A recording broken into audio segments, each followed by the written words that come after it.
This Torah class is brought to you by TorahAnytime.com. Talkline with Zev Brenner, America's premier Jewish broadcast on the air since 1981. And now, here's your host.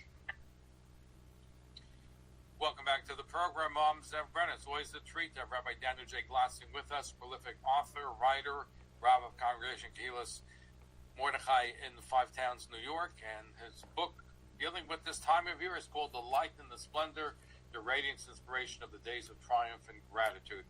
Rabbi Glatstein, welcome back. Thank you for joining us. Hi, how are you, Zev? Happy Chanukah. Good, thank you. I know you always have some great insight into the holidays, into the Parshas. So tell us, what is your major chiddush? What is your major thought about the Chanukah holiday? Well, there's so many important... I know it's a loaded question. You have a whole book. Yeah, there are so many important ideas. Well, I'll share with you a question, and this question leads to many, many avenues. But, we know the story of Chanukah, which is recorded in the Talmud, in Maseches Shabbos, in Tractate Shabbos. The Gemara tells us that the Greeks defiled all the oil in the temple, and then when the Chashmonaim came back, and they searched for the oil, they found the oil, and the menorah lit for 8 days. And the Gemara says, so they established Chanukah, which, by the way, they did not establish it in year one. It says the next year they established Chanukah, which is a very important point. But when they established it, Kava'um va'asum, they established it as Yamim Tovim, as a holiday, Be'halel, to recite Halel, Uvahoida, and to thank Hashem. And the Gemara does not say they established a mitzvah to light the menorah. So if you ask 1,000 Jews, what do you do on Chanukah? You light the menorah, you light the Gemara. And the Gemara that records the episode of Chanukah omits the mitzvah of lighting the menorah. And to me, that is one of the most important questions on Chanukah. Why does the Gemara leave this out? Which leads some to say that they did not make a mitzvah to light the menorah originally. It did not come for another 200 years. And the reason for that is because the purpose of lighting the menorah is to commemorate the lighting of the menorah in the temple. But they had a temple for another 200 years. No need to commemorate something that was still being performed. It was only after the destruction of the temple, then later on, they added an additional mitzvah. So that's one approach to that Gemara, an interesting historical approach. Actually, I was once discussing this with Rabbi Herschel Schechter, and he said that he heard Rav Soloveitchik say over this approach, and he personally had a question on it because he was at a museum that they found menorahs that dated back to the years in the immediate aftermath of Chanukah. So clearly they did establish a mitzvah of lighting the menorah. But actually, if you look up the source of this idea, the source of this idea is one of the great Polish Gedolim. His name was Rabbi Shuala Mikutna. And he says, yes, they did light the menorah in individual houses immediately after the miracle, but it was never legislated. It was not codified until the destruction of the temple. So that's one historic aspect. When did the mitzvah of the menorah, when did the rabbis enact it? But that goes against a lot what we learned in yeshivas, and the tradition is that a year later, when they saw that the miracle took place, the real miracle, big miracle, of course, was also the war, that a band of few was able to go against the many and succeed. And the year later is when they established the Yontiv of Chanukah. So how does that fit in? If they establish Yontiv of Chanukah, the only way to celebrate Chanukah is lighting the menorah, not by eating cookies. Yeah, exactly. So that's what the Gemara says. The language of the Gemara is they established it behalel v'hoda. So they recited Hallel for 8 days with a bracha, and they recited the Al Hanisim. But this is arguing that the lighting of the menorah per se did not come until after the destruction of the temple.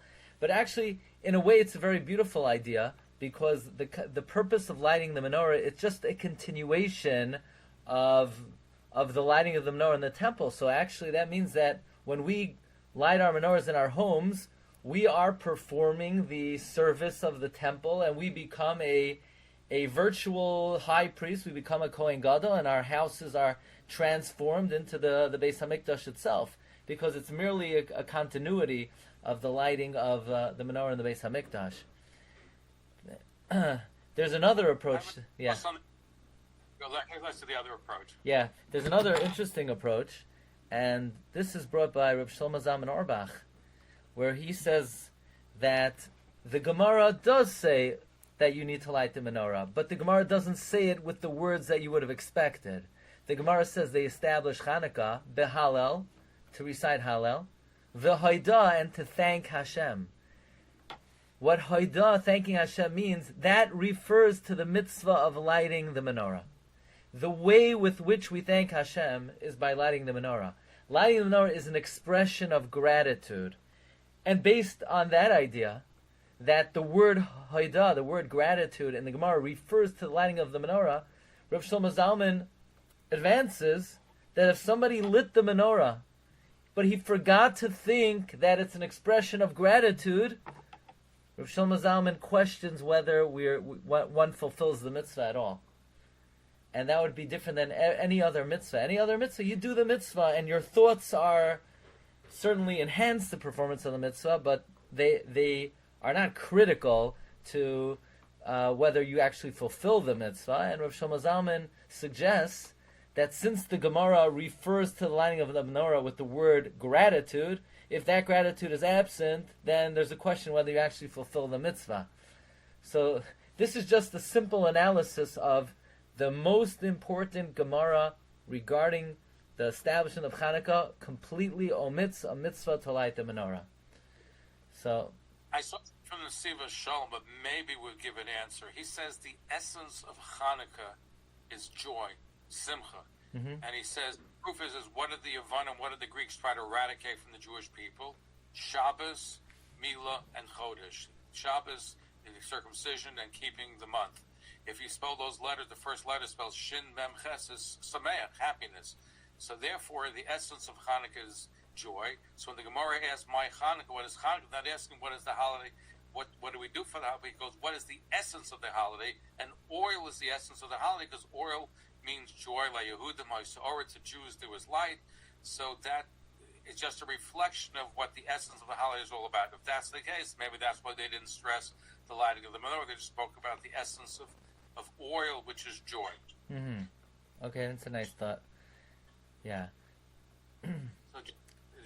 So just a thought for myself.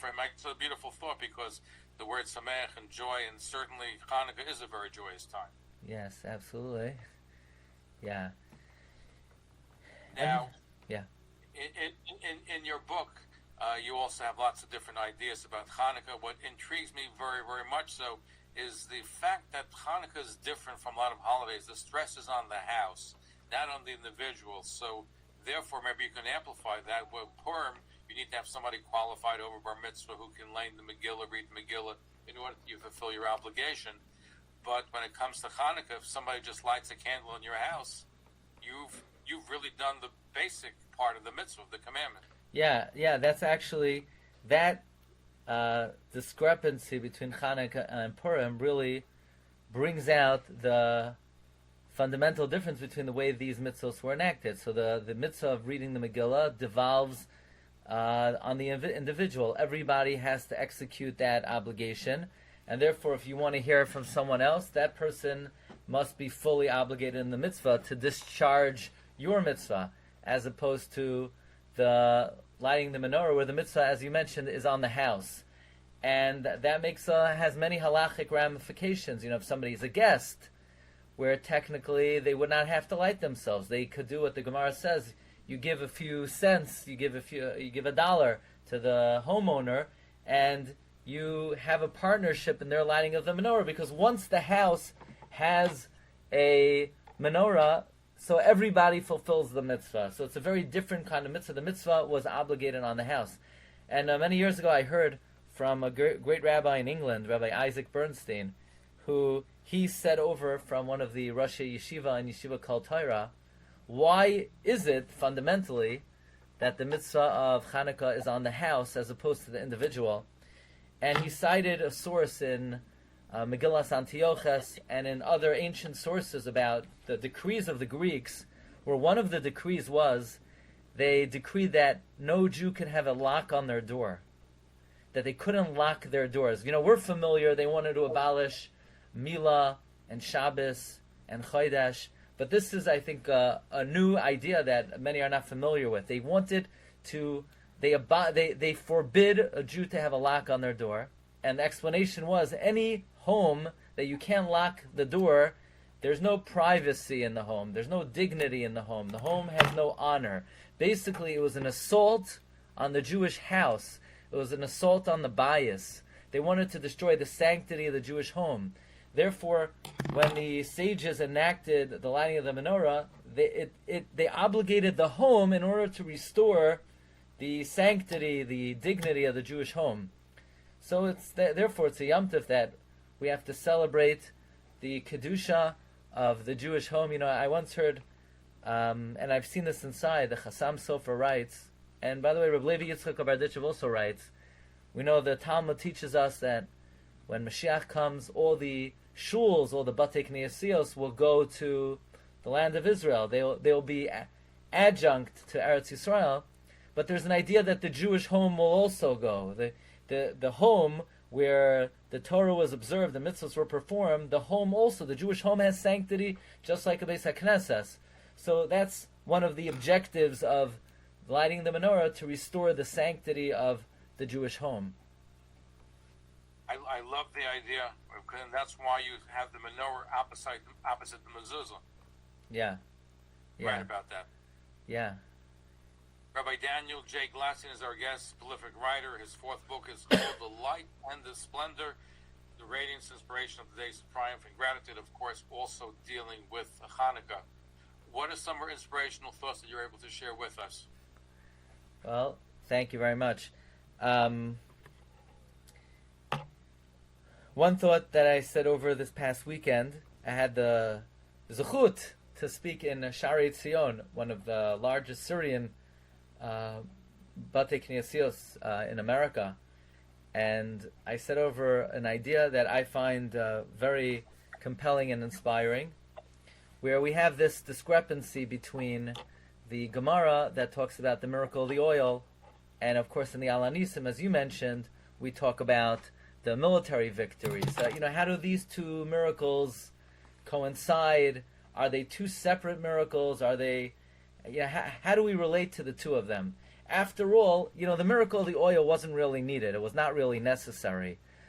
First of all, would have been the end of the world if we didn't light the menorah for 7 days? Okay, certainly it would have been preferable. But even more than that, we could have lit the menorah with impure oil. We could have lit the menorah with tamei oil. We know there's a halachic principle that when the majority of the community is tamei, is impure, then you're allowed to do the service in a state of impurity. So we didn't really need the miracle of the oil, and God doesn't perform miracles for nothing. So why did we need the miracle of the oil, and how does that fit together with the military victory? It's really a beautiful idea. When the Jewish people left Egypt, so God gives us a weather report. He says, Hayom atem yotzim b'chodesh ha'aviv. You're leaving today in the springtime. And the Medrash comments, look outside. It's not too hot. It's not too cold. It's not too sunny. The weather is just picture perfect. And the question is, of what relevance is it what the weather was like when we left Egypt? The Jewish people were suffering for 210 years. It was a Holocaust. At least 2.4 million Jews were decimated in Egypt. They killed our babies. They put them in the cement. So once we could get out of that mess, so we're going to run for our lives. Even if it's a rainy, cloudy, cold day, we'll be very happy we got out of there. I don't think a prisoner that was in prison for 50 years cares about what the weather is like on the day of his liberation. So why is God focusing on the good weather of the day we left Egypt? There's such a stunning idea of Reb Chaim Shmulevitz. It's really beautiful. This is the gift-giving season. We like to give gifts to our children. Actually, whether we like it or not, that's something that we definitely hard to get away without doing. Or you give your wife a gift. Imagine you want to give your wife a gift, so you pull out of your pocket a diamond ring and you slap it down on her hand. Here's the gift. she'll probably be very happy, but it's missing something. What's it missing? It's missing presentation. You want to give a nice gift, it's better if you put it in a box, a silk box, and you put wrapping paper around it, and you tie a ribbon around it. Not that the box increases the retail value of the ring, and not that the bow or the wrapping paper increase the retail value of the gift, but it adds an intangible touch. It adds a touch of love. It shows you're not just giving it because you have to. You're giving it out of ahava. You're giving it out of love. Actually, for all you listeners out there, I'm going to save you some money because you could actually get a little bit of a cheaper gift, but if you present it right, it goes a long way, even though it's not increasing the value of the gift. And it's the same thing when we left Egypt. God gave the Jewish people the greatest gift. He liberated us. He saved us. And the Jewish people, though, may have thought, okay, God saved us, but He has to save us. He's our Father. He's our God. We were going to be destroyed. We would not have been, there would be no remnant. So Hashem wanted to show, I didn't save you because I had to save you. I saved you because I love you. Look at the presentation. Look at this extra touch. Look at this intangible element. It's a beautiful day outside. I'm not just liberating you. I'm liberating you out of love. It's sort of an extra display of ahava. So too, Reb Chaim Shmulevitz says, certainly the main miracle of Chanukah, there is no question, was the military victory. Our lives were in danger. Judaism was in danger. They were going to destroy us. Yes, we could have abandoned our religion, but we weren't going to do that, so the Jewish people were in peril. So God had to give us the military success and help us win the war. But lest you think that God is doing it because we're His people, and who else will keep the Torah? And He's our Father, and He's our God, so He has to save us. So God says, you know what? I'm giving you the gift, but let me wrap it in wrapping paper. Let me put a bow around it. And the presentation of the gift of the military victory was with the miracle of the oil. The miracle of the oil was a touch of love. It was wrapping paper. It was a bow. It was like a kiss from Hashem. And that's the greatest cause of celebration. That Hashem didn't do this because He had to. He did it out of love for us. Would you say it's similar to the fact that when Yosef was sent to Egypt in a caravan, that he was sent in a caravan full of fragrant spices as opposed to coil and oil, which is smelly? So God sent him a message that I love you, that even though you're going through a hard time. Would you say something similar to what you're saying now? Spot on. Reb Chaim Shmulevitz uses that exact analogy. In his piece, he quotes what you just mentioned by Yosef, that he asks, Yosef's being kidnapped by hijackers, by terrorists. You think he cared what the terrorists smelled like? His world is coming crashing down. And Reb Chaim says, that's exactly the point. Lest Yosef think he's being abandoned and rejected by God, God is showing him a ray of light that I'm not abandoning you, but I'm coming down to Egypt with you. Anoichi ered imcha Mitzrayim. I'm going down to Egypt with you, and I still love you. I'm not forsaking you. You have a plan. There's a purpose, there's a mission, and that's exactly how he interprets it. So wow. No, it makes sense because it shows that sometimes you pay attention to little things convey big messages. Yeah, and absolutely. That's what you're basically saying. Yeah. I was curious. I saw one original thought, and I didn't see it in your book, and I don't know if you're aware of it, that I think is based on the Zohar, Jewish mystical teachings. Okay. It says that when Jacob went back to find a Pach Shemen, he went to get back a Pach, and we say there's a connection between the Pach, the jugs he went to get, but he left before he fought with the angel of Esav, and we say they found the Pach Shemen, they found the jug of oil, which is what the miracle of Chanukah is all based about.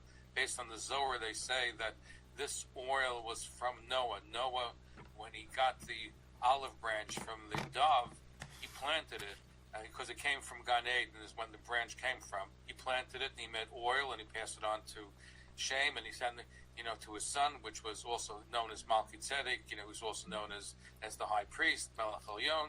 And that's what Yaakov went back to retrieve. And according to this mystical teachings, the Pach Shemen had the seal of the Kohen Gadol was really referring to Shem, This was a special oil that came from paradise, from Gan Eden, and that's why the miracle took place, because it was able to last all this time. Yeah. I don't.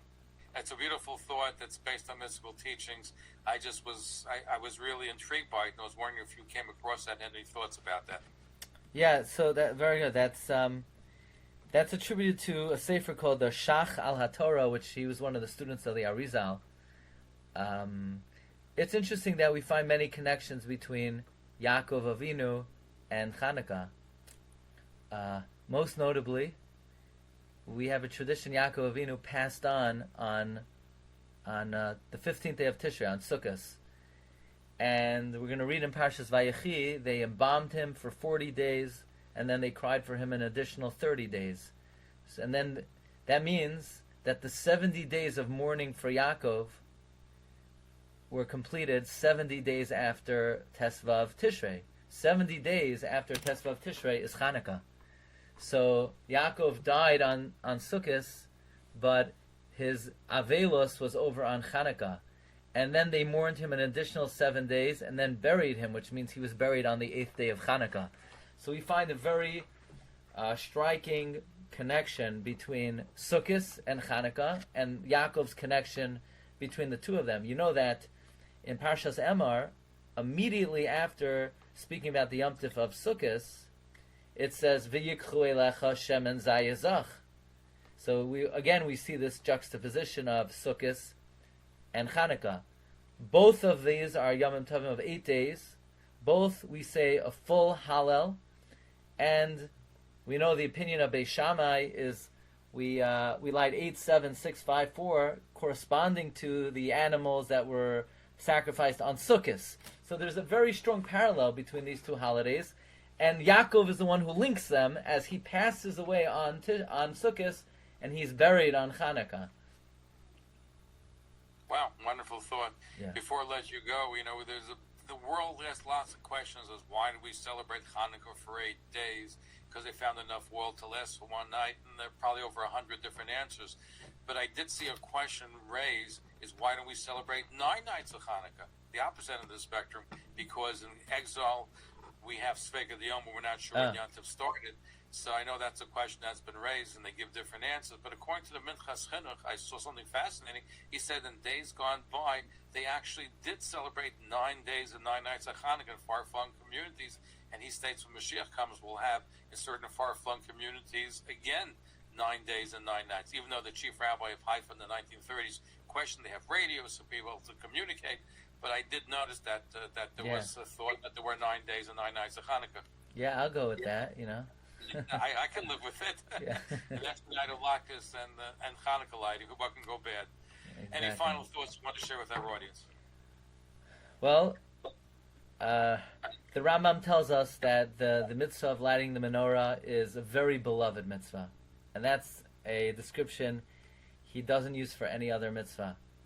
And as mentioned, the purpose of lighting the menorah is a display of gratitude to Hashem, which means that of all the things that we do, that which is most beloved to Hashem is when we say thank you, when we acknowledge what God does for us, and when we thank Him.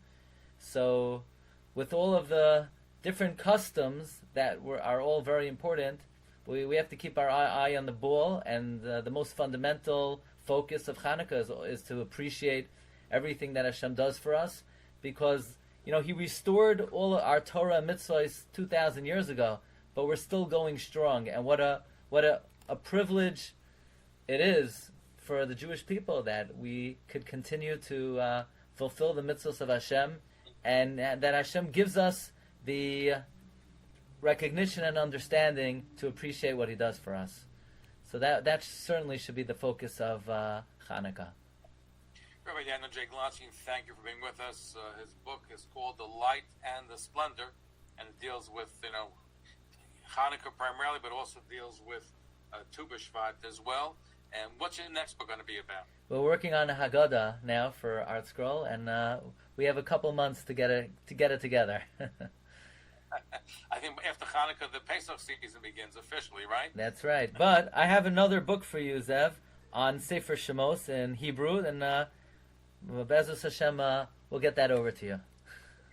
Look forward to looking back again. And Freilich Chanukah. Okay, Freilich Chanukah. Thank you so much. Thank you for tuning in to Talkline with Zev Brenner, America's premier Jewish broadcast, the pulse beat of the Jewish community. For continuous Jewish programs, TalklineNetwork.com. You've just experienced another Torah class brought to you by TorahAnytime.com.